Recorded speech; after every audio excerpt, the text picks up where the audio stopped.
Imagine if everything you are, your memories, your quirks, your dreams, your deepest fears, wasn't entirely yours.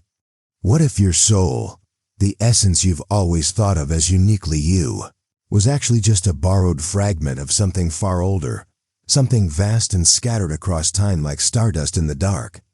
What if every human being walking the earth carried within them a tiny sliver of a single ancient consciousness, shattered long ago in some cosmic calamity beyond comprehension, and now, through the lives we live, it's trying to remember what it once was?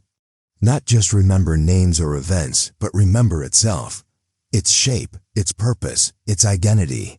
Each one of us a cell in a great forgotten mind, lighting up moment by moment, life by life, trying to reassemble the divine memory of a self lost to ages. In this reality, the soul isn't some individualized spark waiting for judgment or reincarnation. It's a thread, knotted together with billions of others, woven through flesh and thought, echoing ancient feelings that don't quite belong to us. Ever felt déjà vu so strong it unmoored you? A sudden grief in a place you've never been. A joy that floods you for no reason.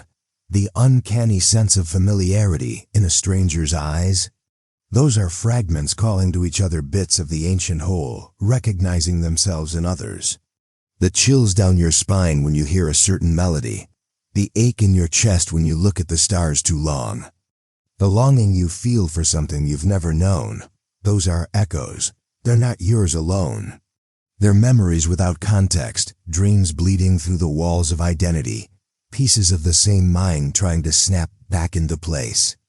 Society changes overnight the moment this truth becomes undeniable.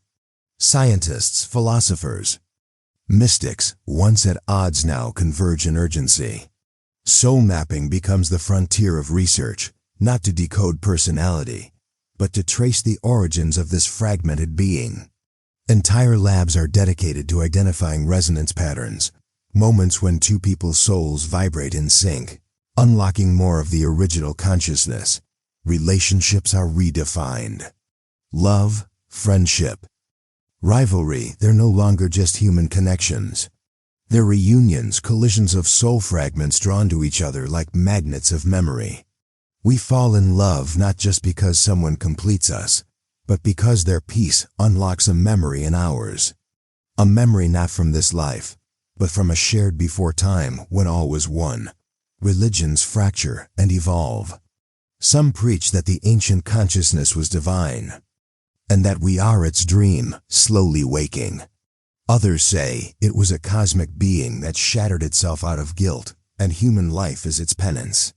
New rituals emerge, soul convergences where groups of people gather to speak, dance, meditate, not to find peace, but to find alignment, to trigger remembrance. The arts explode with purpose. Paintings, songs, and stories are no longer just expressions. They are recovery efforts, attempts to recreate forgotten truths. A melody written in one part of the world resonates with lyrics sung thousands of miles away by someone the composer has never met. And yet, they fit perfectly, like puzzle pieces whispering to one another across continents. But with this awakening comes existential dread. Who are you?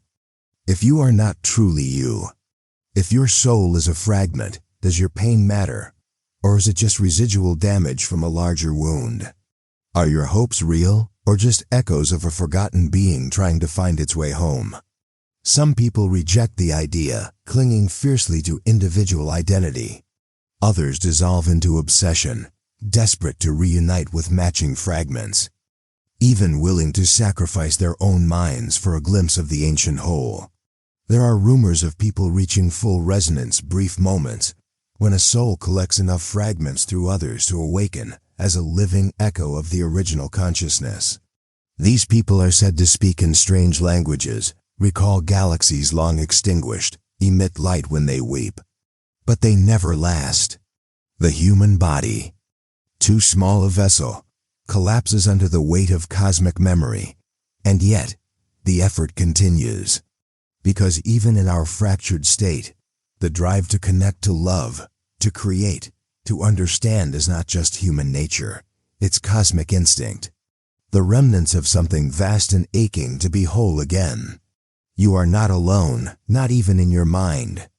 Every choice you make, every emotion you feel, every connection you forge, it might be a step toward reunion. A single neuron firing in a sleeping brain, the size of a universe.